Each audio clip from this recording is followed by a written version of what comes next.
So yes, the next set, it's called Midnight Hunt, and it's going to be set on Innistrad. It will be the third time we're meeting on Innistrad, a world which is filled with horrors and terrors and nightmares. On this world there are werewolves, zombies, vampires and ghosts, and between all these, humans are trying their very best to survive with mixing success. First time we came to this world Innistrad, it was a traditional sort of horror world. Then the second time we came here, it became a sort of eldritch horror a la Lovecraftian, inevitable, unavoidable despair. And now of course we're going to the movies. There are only 4 mechanics that are completely new to this set. And those are Day-Night, Coven, Disturb, and something called Decay. First up is the most complicated one, it's the Day-Night cycle. The idea is that when you're playing a game of Magic, starting from this set, at first when you're playing it will be neither day nor night. But then at some point something in the game can cause it to become day or night. 95% of the time you'll start at day. Especially werewolves like it to be night. At night, cards that are werewolves will be stronger. Some other cards, like we just said, just care about the day-night cycle changing. So how does it work? When does the day or night cycle change? Well, some cards just make it a certain type. But there's one other way of day and night changing once someone has made it start being day or someone has made it start being night. When it's day and the active player, so the player whose turn it currently is, does not cast a single spell during their turn, then at the start of the next turn it will be night. This start of the next turn becomes active even before untapping cards. If you wanted to change from night to day, there's a simple way to do so. If the active player, so the player whose turn it currently is, plays 2 spells during their turn, then it changes from night to day. The second and next ability we're talking about is Coven.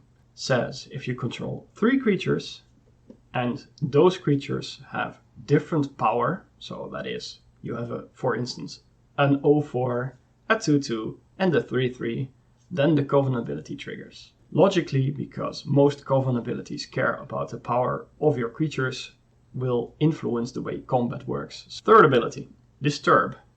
It's actually kind of easy. Disturb just says that when this card is in your graveyard, you may cast this card for its Disturb cost. For instance, we have this Baithook Angler. At some point during game, you probably cast the Baithook Angler for its 2 mana cost and putting it in play as a 2/1 creature. Then later on it's traded with an opponent's card by either blocking or by being killed in some other way. The card went to your graveyard. If you want to, you now can cast it through its Disturb cost. And if you do, the card will come into play transformed as Hook Haunted Drifter. Hook Haunted Drifter and every other Disturb card will say, if this card would be put into a graveyard from anywhere, exile it instead. And then the fourth and last ability we're talking about is Decay. The Decay cards in this format are all cards that make a 2/2 zombie that cannot block, and if it had attacked, you have to sacrifice it at the end of combat. Here's a first small tip. Because many of the mechanics that are introduced in this format, 3 out of 4, are mainly focused on making sure that you have better attacks in some way, I expect this format to be quite aggressive. So we have Day-Night. Night creatures, the werewolves, are pretty strong for the mana cost you're paying for them, making them good at attacking. Coven, like we said, is an ability that checks the power of your creatures and then most of the time makes sure that your creatures are better at attacking. And then lastly we talked about the Decayed ability, which makes sure that you have many creatures in play, hopefully at some point using them to swing them all in and win the game. The Disturb ability is more of a card advantage ability. So let's now go over the best 2 cards of every color, best 2 commons and best 2 uncommons. First up is white. I think that the Candletrap and the Cathartic Commando are the 2 best white commons in the set. Candletrap is a very good way of making sure that your opponent's aggression gets tempered a bit until you have the time to pay 3 mana once you have Coven and permanently deal with a creature on the opponent's side. And then the other one is Cathartic Commando. This one might be a bit more controversial. I don't know if every reviewer will think this is one of the best cards in the format, but I think that a 2 mana 3/1 flash is already extremely strong. But I also think that its activated ability will be somewhat relevant. Now, we will not be facing as much artifacts and enchantments as we would in some other sets, but still having the option of occasionally nabbing an opponent's permanent in the late game with your 2-mana creature, which by then should not be all that relevant anymore, is very strong. Next up, Gavany Dawnguard. Gotta keep it real quick. It's a 3-mana 3/3 that can give you card advantage. Yeah, that's pretty good. Then we have Borrowed Time, which is just Oblivion Ring with another name again. Oblivion Ring is always very good, so Borrowed Time is as well. Then we have for the best blue, common and uncommon. The Falcon Abomination and the Guild Drifter are, in my opinion, the two best blue commons. And to be honest, I think it's a bit of a disappointment. Especially Falcon Abomination, I'm not that sure about. I do like that it's a 3-mana 2/2 flying that also makes another aggressive creature, as in a creature that's a 2/2 that cannot block. So in a way, at least the Falcon Abomination will be making your deck a bit more aggressive, which might be one of the downsides of the blue color. So it will be fixing one of the downsides of the blue color a bit. But at the same time, I think that the Falcon Abomination is just not that strong of a card. Falcon Abomination is one of the best blue commons, unless you find synergies, which will obviously make some other commons much better. Then we have Guild Drifter. Guild Drifter is a 4-mana 3/2 flying that later on turns into a 2/2 flying. I think that's pretty good.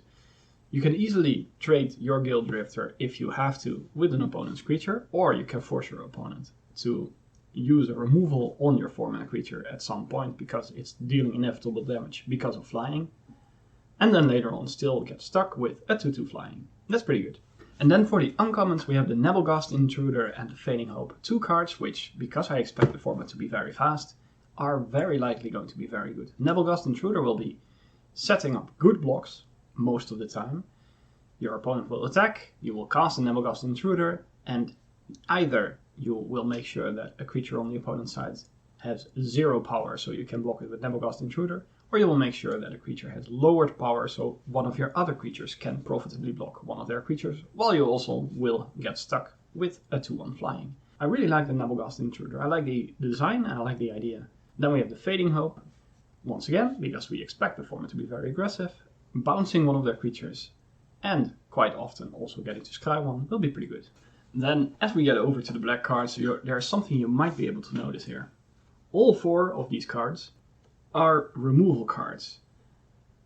I'm going to discuss them all at the same time because they more or less do the same thing. I think all 4 of these removal cards are efficient or are non-conditional in a way. So Infernal Grasp and Eaten Alive can deal with any creature on the opponent's side, while the Olivia's Midnight Ambush and the Foul Play are very efficient ways of making sure that you deal with an opponent's creature.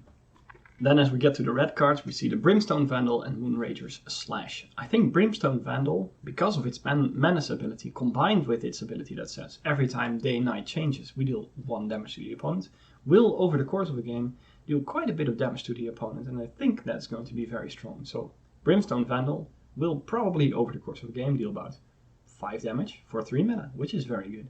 Then we have Moonrager's Slash, which sometimes will be a 1 mana deal 3 damage. But most of the time will be a 3 mana, deal 3 damage. And I would say that both modes, the 3 mana instant and the 1 mana instant, are good enough. It's also very nice that this common quality removal card, Moonrager Slash, can also ping the opponent's face for 3. Then for the uncommons of red, we have Cathartic Pyre and Obsessive Astronomer. Cathartic Pyre is a very efficient way of dealing with the opponent's creatures. 2 mana, deal 3 damage to a creature or planeswalker. Very strong card. We've seen it in many formats. And the other modes supposedly also will be used sometimes.